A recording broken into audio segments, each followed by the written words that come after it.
Welcome to teams kitchen secrets. നമ്മൾ ഇന്ന് നല്ലൊരു കൂർക്ക മസാലയാണ് ഉണ്ടാക്കുന്നത്. കൂർക്ക തൊലിയൊക്കെ കളഞ്ഞ് ഇതുപോലെ ചെറുതായിട്ട് അരിഞ്ഞ് ഒരു 4-5 പ്രാവശ്യം വെള്ളത്തിൽ കഴുകിയെടുക്കണം കേട്ടോ. വെള്ളത്തിൽ നല്ലപോലെ കഴുകണം, കാരണം അതിനകത്ത് മണ്ണ് വരാൻ സാധ്യതയുണ്ട്. അതുകൊണ്ട് കുറേ പ്രാവശ്യം വെള്ളത്തിൽ കഴുകണേ. പിന്നെ നമുക്ക് വേണ്ടത് ഒരു സവോള, ഒരു 10 ചെറിയ ഉള്ളി ചതച്ച് വെച്ചേക്കുകയാണേ, ഒരു 8-9 വെളുത്തുള്ളി അതും ചതച്ച് വെച്ചേക്കുവാണ്, 2 പച്ചമുളക്. ഈ കൂർക്കയിലേക്ക് ഈ സവോളയും പച്ചമുളക്, പിന്നെ നമ്മൾ കുറച്ച് മഞ്ഞൾപ്പൊടി, ഒരു 1/4 ടീസ്പൂൺ മഞ്ഞൾപ്പൊടി, ഒരു 1/4 ടീസ്പൂൺ കുരുമുളക് പൊടി.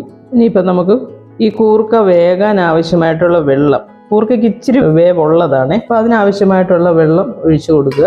എന്നിട്ട് നമുക്ക് ആവശ്യത്തിന് ഉപ്പ് ചേർത്ത് കൊടുക്കണേ. നന്നായിട്ടൊന്ന് മിക്സ് ചെയ്യുക. എന്നിട്ട് നമുക്കിത് അടച്ചു വെച്ചിട്ട് ആദ്യം ഒന്ന് വേവിക്കാം. നമ്മുടെ കൂർക്ക ഇവിടെ വേവാൻ വെച്ചിട്ടുണ്ടായിരുന്നേ. ഇനി ഒരു സ്വല്പ വെള്ളം കൂടെ ഉള്ളു ഇതിനകത്ത്. ഇത് ഞാൻ മൊത്തം അങ്ങ് വറ്റിക്കുന്നില്ല, അങ്ങ് ട്രൈ ആക്കുന്നില്ലേ, ഒരു സ്വല്പ വെള്ളം ഈ ഒരു പരുവത്തിൽ ഞാൻ മാറ്റുകയാണേ. ഇതിനകത്ത് നമുക്ക് കുറച്ച് മസാലകൾ ചേർക്കാനുണ്ട്, അതുകൊണ്ടാണ്. എന്നിട്ട് പിന്നെ ആ മസാലയും ഈ ഒരു സ്വല്പ വെള്ളവും കൂടെ കിടന്ന് ഒന്ന് കുക്കാകണം. അപ്പോഴാണ് ശരിക്കും ഈ കൂർക്കയിലോട്ട് ആ മസാല പിടിക്കുന്നത്. അപ്പം നമ്മൾ ഈ ഒരു ടൈമിൽ നമ്മൾ ഗ്യാസ് ഓഫ് ചെയ്യുക. ഞാനൊരു പാൻ എടുത്ത് വെച്ചിട്ട് ആവശ്യത്തിന് വെളിച്ചെണ്ണ, ഒരു 2-3 ടേബിൾ സ്പൂൺ വെളിച്ചെണ്ണ ഒഴിച്ചിട്ടുണ്ട്. ഇനി നമുക്ക് ഈ കടുക് അങ്ങോട്ട് ഇട്ട് കൊടുക്കുക. നമ്മൾ ഈ ഉള്ളിയും വെളുത്തുള്ളിയും ഇവിടെ ചതച്ച് വെച്ചിട്ടുണ്ട്. പിന്നെ ഞാൻ ഇതിനകത്തോട്ട് 1 ടേബിൾ സ്പൂൺ മീറ്റ് മസാല ചേർക്കുന്നുണ്ട്, 1 ടീസ്പൂൺ നിറച്ച് ക്രഷ്ഡ് ചില്ലിയും ചേർക്കുന്നുണ്ട്. നമുക്ക് ഈ ചുവന്നുള്ളിയും വെളുത്തുള്ളിയും ചതച്ചത് ഇതിനകത്തോട്ട് ചേർത്ത് കൊടുക്കുക. ആ വെളുത്തുള്ളിക്ക് ഒരു റോ ടേസ്റ്റ് ശരിക്കുണ്ട്, അപ്പോൾ അതൊക്കെ ഒന്ന് മാറണേ. മാറിയില്ലെങ്കിൽ അപ്പം നമുക്ക് ചിലപ്പോൾ അത് ഇഷ്ടപ്പെടത്തില്ല. അപ്പം നന്നായിട്ടൊന്ന് റോസ്റ്റ് ചെയ്തങ്ങ് എടുത്താൽ മതി. അപ്പോൾ അതിൻ്റെ ആ ഒരു പച്ചച്ചൊവയെല്ലാം മാറിക്കിട്ടും. നമ്മൾ സവോള ഈ കൂർക്കയ്ക്കകത്തിട്ട് വേവിച്ചിട്ടുണ്ട്. ഇതിപ്പോൾ നമ്മൾ അഡീഷണലായിട്ട് എടുത്തു വെച്ചിരുന്ന ചുവന്നുള്ളി, ഇത് നന്നായിട്ടൊന്ന് മൂത്ത് വരട്ടെ, എന്നിട്ട് കാണിക്കാം. ഈ വെളുത്തുള്ളിയും ചുവന്നുള്ളിയും കൂടെ നന്നായിട്ട് റോസ്റ്റ് ആയിട്ട് കിട്ടിയിട്ടുണ്ട്. ആ ഒരു വേറൊരു കളറിലോട്ട് മാറുന്ന കണ്ടോ. ഇനി നമുക്ക് ഇതിനകത്തോട്ട് ആവശ്യത്തിന് കറിവേപ്പില ചേർത്ത് കൊടുക്കാവേ. ഇനി നമുക്ക് ഈ ക്രഷ്ഡ് ചില്ലിയും മീറ്റ് മസാലയും കൂടി ഇതിനകത്ത് ചേർത്ത് കൊടുത്ത് അതിൻ്റെ ഒരു റോ ടേസ്റ്റും കൂടെ ഒന്ന് മാറണം.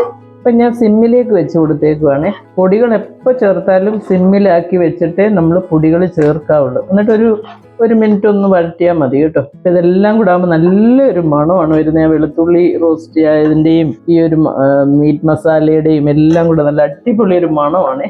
ഇനി ഈ വെന്ത് വെച്ചേക്കുന്ന കൂർക്കയിലേക്ക് നമ്മളിത് ചേർത്ത് കൊടുക്കുക. അതൊന്നൊരു സ്വല്പം എടുത്ത് ഇതിനകത്തോട്ടിട്ട് അങ്ങനെ ഒന്നാക്കിയെടുക്കണം. അപ്പോൾ ആ ഫുള്ള് മസാല ഇനി പോരും. ഇനി ഫ്ലെയിം കൂട്ടി കൊടുക്കണം, കാരണം നമ്മൾ ഇതിനകത്തൊരു സ്വല്പ വെള്ളം വെച്ചിട്ടുണ്ടായിരുന്നല്ലോ. അപ്പോൾ അതൊന്ന് ഡ്രൈ ആയി കിട്ടണേ. ആ ഒരു മീറ്റ് മസാലയും കൂടെ ഒക്കെ നമ്മൾ ഇടുന്നത് കൊണ്ടേ ഭയങ്കര ടേസ്റ്റാണ് ഇതിന്. കൂർക്കയുടെ വേറൊരു മെഴുക്കുവരട്ടി ഞാൻ ചാനലിൽ ഇട്ടിട്ടുണ്ട്, അതും കൂടെ ഒക്കെ ട്രൈ ചെയ്യണം കേട്ടോ, നല്ലതാണ് അതെല്ലാം. ഇനിയിപ്പം ഫ്ലെയിം കൂട്ടി വെച്ചിട്ട് ഇതൊന്ന് ഇതിനകത്ത് ആ ചെറിയൊരു സ്വല്പ വെള്ളം ഉണ്ടായിരുന്നല്ലോ, അതൊന്ന് വറ്റി വരണം. അപ്പോൾ ആ ഒരു സമയം കൊണ്ട് നമ്മുടെ ഈ മസാല ഈ കൂർക്കയിൽ പിടിക്കുകയും ചെയ്യും. അതുകൊണ്ടാണ് ഞാൻ ഭയങ്കരമായിട്ട് ഡ്രൈ ആക്കാതെ ഒരു സ്വല്പ വെള്ളം കൂർക്കയിൽ വെച്ചിരുന്നത്, കാരണം ഈ മസാല ഈ കൂർക്കയിലോട്ടൊന്ന് പിടിക്കണം. അതിനായിട്ട് അങ്ങനെ ചെയ്യുന്നത്. സിമ്മിലോട്ടാക്കിയിട്ട് ഞാൻ ഒരു 2 മിനിറ്റും കൂടി ഇങ്ങനെ അടച്ചു വെക്കുവേ. അപ്പോഴത്തേനും നമ്മുടെ ആ മീറ്റ് മസാലയൊക്കെ നന്നായിട്ട് ഈ കൂർക്കയിൽ പിടിച്ച് നല്ല സെറ്റായിട്ട് കിട്ടും. സിമ്മിലേക്ക് ഒരു 2 മിനിറ്റ് കേട്ടോ. 2 മിനിറ്റ് കഴിഞ്ഞ് നമുക്ക് നോക്കാം. നമ്മൾ ഈ മസാല ഇട്ടിട്ട് ഇപ്പോൾ 2 മിനിറ്റ് സിമ്മിൽ അടച്ചു വെച്ചേക്കുമായിരുന്നേ. ഇനി നമുക്കിത് നോക്കാം. അപ്പോൾ അതാ വെള്ളമെല്ലാം നന്നായിട്ട് വറ്റി നല്ല സെറ്റായിട്ടുണ്ട്.